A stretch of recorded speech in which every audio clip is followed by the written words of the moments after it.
आप सबको शोले फिल्म की वो मौसी जी याद होगी।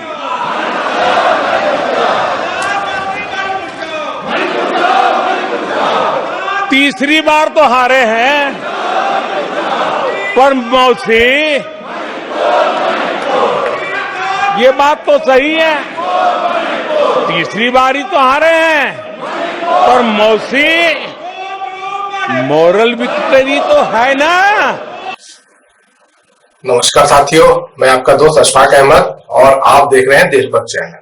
मोदी जी संसद में अभी भी जो है अपनी आदतों से बाज नहीं आ रहे और वो विपक्ष को घेर रहे हैं। अब जो 10 साल में जो दुर्दशा हुई है देश की, तो क्या विपक्ष जिम्मेदार है? क्या राहुल गांधी जिम्मेदार है? 10 साल से कौन सरकार चला रहा है? मोदी चला रहे हैं ना। तो मोदी जी से सवाल कौन पूछेगा? विपक्ष पूछेगा ना। तो विपक्ष सवाल पूछ रहा है कि भाई बताइए कि ये जो परीक्षा का घोटाला हो रहा है, तो उसके लिए आपने क्या किया? किसानों की जो हालत है उसके लिए आपने क्या किया? जो जवान है उनके लिए आपने अग्निवीर जैसी योजना ला दी, उसके लिए आपने क्या किया? ये सब चीजें तो मोदी जी लाए ना। अब बताइए कि जो सैनिक होते हैं वो अपनी जिंदगी कुर्बान कर देते हैं देश के लिए, और इसीलिए उनके लिए बहुत ज्यादा सम्मान है और सरकार उनके लिए हर तरह के सुविधाएं मुहैया कराई है। तो सैनिकों को सरकार क्या कह देती थी कि एक तो 15 साल अगर नौकरी हो जाए तो उनको पेंशन मिलना चालू हो जाता था अगर वो रिटायरमेंट ले लेते हैं। उसके बाद में उनको मेडिकल बेनिफिट और जो कैंटीन का जो सामान होता है, तो कैंटीन मतलब वहां से उनको बहुत सस्ते दाम पर चीजें मिल जाती है, घरेलू सामान। उसके बाद में उनको जो सम्मान मिलता है वो बहुत महत्वपूर्ण होता है कि एक सैनिक है वो सेना में देश के लिए काम करके आया है, तो एक उसका रुतबा होता है।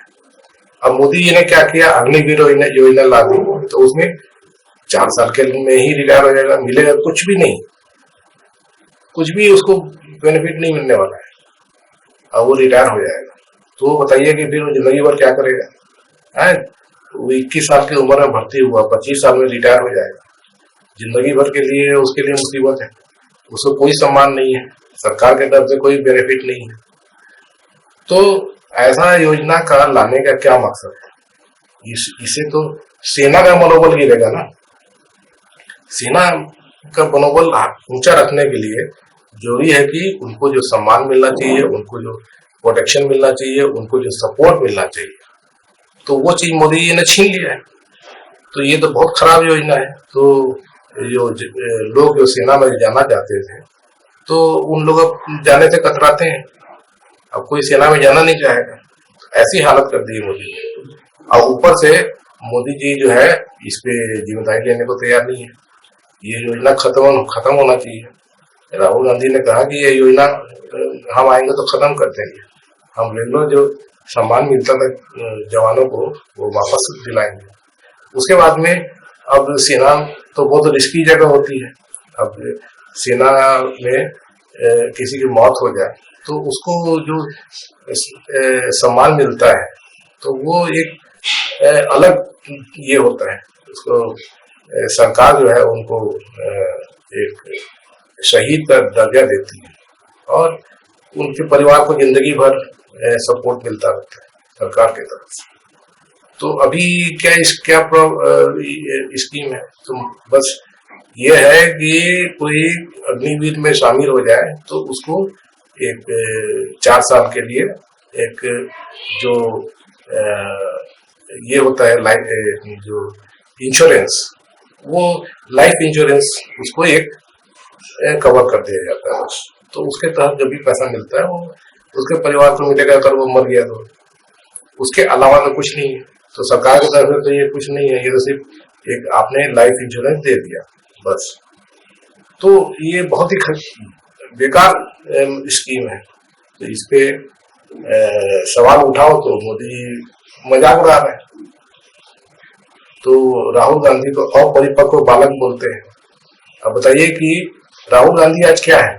लीडर ऑफ अपोजिशन है, तो बड़े पद पर है, और उनका इस तरह के थे मजाक उड़ाना, ये क्या शोभा देता है मोदी जी को?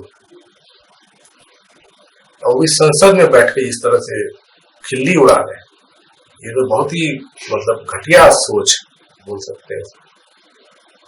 तो राहुल गांधी तो एकदम एकदम सही सवाल उठा रहे हैं, एकदम धज्जियां उड़ा कर रखी है मोदी जी की, अब मोदी जी जवाब दे नहीं पाते हैं, तो अब अनर्गल बातें कर रहे हैं, इधर उधर की खिल्ली उड़ा रहे हैं, तो ये तो नहीं चलेगा ना। और यही वजह है कि संसद में मोदी जी को बोलने नहीं दिया गया, क्योंकि पहली बात तो मोदी जी की वजह से ही जितनी भी परेशानियां देश में है सब अनाप शनाप स्कीम ला के रखे हुए हैं, तो उसकी वजह से हर आदमी परेशान है आज। तो महंगाई, बेरोजगारी, किसानों का मुद्दा, जवानों का मुद्दा, जो परीक्षा पेपर लीक हो जा रहा है, हर तरह की परेशानी, और सब मोदी जी की वजह से।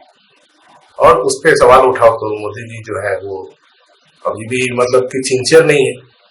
अगर कोई सिंसियर नेता होता जो सरकार चला रहा होता, अपनी जिम्मेदारी लेता, और कोई गलती हुई है तो सुधारने की कोशिश करता। तो यहाँ पे हम क्या देख रहे हैं, मोदी जी इन चीजों को सुधारने के बजाय वो खिल्ली उड़ा रहे हैं। इससे ज्यादा मतलब कोई गैर जिम्मेदाराना चीज है, हो ही नहीं सकती।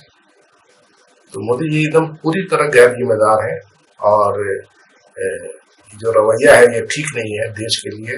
और मोदी जी देश को चला नहीं सकते हैं, विपक्ष जो है वो देश ज्यादा अच्छे से चला सकता है, क्योंकि उन्होंने अपना रोड मैप दिखाया है। राहुल गांधी ने जो न्याय योजना जो बताई है कांग्रेस की, तो वो बहुत शानदार है। उसमें महिलाओं को सशक्त करने का प्रावधान है, उसके बाद में बेरोजगारी से लड़ने का प्रावधान है, तो युवाओं के लिए बेनिफिट है, किसानों को एमएसपी की गारंटी वो है। तो वो तो उनका तो विजन बहुत अच्छा है। मोदी जी के पास में क्या है? कुछ भी नहीं है। और ऊपर से देखिए तो राहुल गांधी का ही मजाक उड़ा रहे हैं, तो ये तो नहीं चलेगा ना, बिल्कुल नहीं चलेगा। और संसद में इसीलिए मोदी चल नहीं पा रहे हैं, बोलना मुश्किल है। सरकार कितना दिन चला पाएंगे ये भी देखने वाली बात होगी। नमस्कार साथियों, मैं आपका दोस्त अशफाक अहमद और आप देख रहे हैं देशभक्त चैनल। ये जो मेरा वीडियो है अगर आपको पसंद आता है तो लाइक कीजिए, शेयर कीजिए और मेरे चैनल को सब्सक्राइब कीजिए। मेरी आवाज़ जो है ज़्यादा से ज़्यादा लोगों तक पहुंचेगी, तो जो खबर है जो मैं दिखाता हूं तो उससे लोगों को फ़ायदा होगा, क्योंकि मैं सच्ची खबरें दिखाता हूं और जो सच के साथ रहता हूं।